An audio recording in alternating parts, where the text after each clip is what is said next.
Ibu bapak, saudara-saudari orang muda Katolik yang dikasihi Tuhan, selamat pagi, berkah dalam. Apa kabar hari ini di awal bulan Februari? Kata Kak Anji, jangan lupa senyum hari ini. Ya, sebelum mendengarkan bacaan Injil hari ini, firman Tuhan untuk kita hari ini, marilah kita terlebih dahulu berdoa. Dalam nama Bapa dan Putra dan Roh Kudus, amin. Puji syukur kami haturkan kehadapan hadirat-Mu ya Tuhan, atas begitu besar rahmat yang masih Engkau limpahkan kepada kami, rahmat kehidupan yang masih Engkau menyertakan kepada kami hingga pada saat ini. Tuhan, kami mohon kuatkanlah hati kami, kuatkanlah iman kami, agar kami mampu mendengarkan dan meresapi sabda hari ini. Amin. Injil hari ini diambil dari penginjil Markus bab 4 ayat 36 sampai dengan 41. Beginilah firman Tuhan. Mereka meninggalkan orang banyak itu lalu bertolak dan membawa Yesus beserta dengan mereka dalam perahu, di mana Yesus telah duduk dan perahu-perahu lain juga menyertai dia. Lalu mengamuklah taufan yang sangat dahsyat dan ombak menyembur masuk ke dalam perahu sehingga perahu itu mulai penuh dengan air.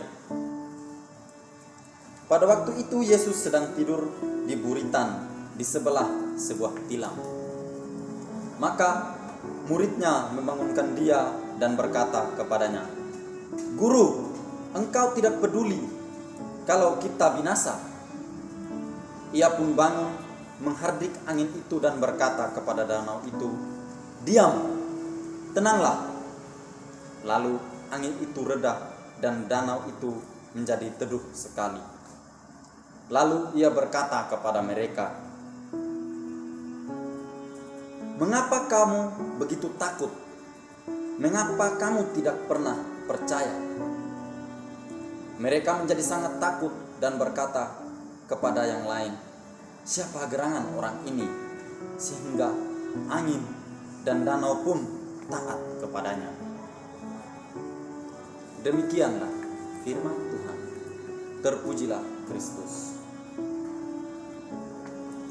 Ibu bapak orang muda Katolik yang dikasihi Tuhan, adakah yang belum pernah naik perahu atau bahkan mungkin belum pernah melihatnya? Wah, itu berarti ibu bapak atau orang muda Katolik belum pernah pergi pantai, pergi ke pelabuhan melihat perahu-perahu. Ya setidaknya tahulah perahu. Nah, yang mau dibicarakan saat ini adalah bukan soal tentang perahu ikannya, bukan, tapi lebih kepada perumpamaan tentang perahu.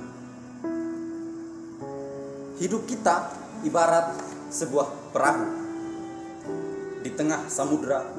Untuk mencapai haluan atau tujuan, terkadang kita harus terombang-ambing, diterpa ombak dan angin kencang, cobaan-cobaan, kadang pula dilanda kegelapan dan kebutaan tempat tujuan. Dalam kondisi ini, ketangguhan bahtera atau kemahiran nakoda dan kesiapan mental para penumpang sangat dibutuhkan. Raja Daud dipilih Allah menjadi nakoda untuk membawa bahtera keluarga Israel mencapai keselamatan. Namun ternyata sang nakoda justru mabuk asmara lalu berbuat dosa dengan menista Tuhan. Jika dosa ini dibiarkan, keselamatan Israel sukar dicapai. Untunglah ada penumpang bernama Natan. Berkat teguran itu Raja Daud menyesal dan berbalik kepada Tuhan. Atau misalnya kita dipilih sebagai bendahara untuk memegang uang kas. Ternyata sang bendahara tergoda untuk mengambil sedikit uang kas itu. Nah, jika ini dibiarkan, maka iman kita akan sukar dicapai, dan tujuan dari uang kas pun sulit kita dapatkan, atau bahkan kita tidak dapat kita capai tujuan dari uang kas itu. Ibu bapak orang muda Katolik, para murid Yesus hampir tidak mencapai tujuan hidup. Besarnya angin membuat mereka panik, takut, dan tidak lagi memikirkan tujuan kecuali hadapi badai itu. Namun kehadiran Yesus yang penuh kuasa dapat meredahkan angin ribut itu. Kita seringkali kehilangan arah dan tujuan hidup. Kita menyerah, lelah, dan merasa putus asa oleh suatu cobaan dan godaan. Namun keyakinan iman kita yang teguh akan kuasa Tuhan seringkali meneguhkan dan membantu kita untuk melanjutkan perjalanan dengan penuh harap. Semoga kita tidak lekas letih untuk melibatkan Tuhan dalam perjalanan hidup kita. Amin. Ibu bapak orang muda, marilah kita berdoa sebelum mengakhiri renungan hari ini. Ya Bapa, hadirlah di tengah-tengah kami, kuatkanlah iman kami, dan teguhkanlah kami selalu, agar kami sampai di tujuan kami untuk mencapai kerajaan Allah dan keselamatan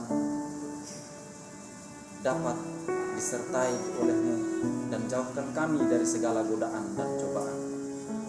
Dengan perantaraan Yesus Kristus, Tuhan dan pengantara kami. Amin. Dalam nama Bapa dan Putra dan Roh Kudus.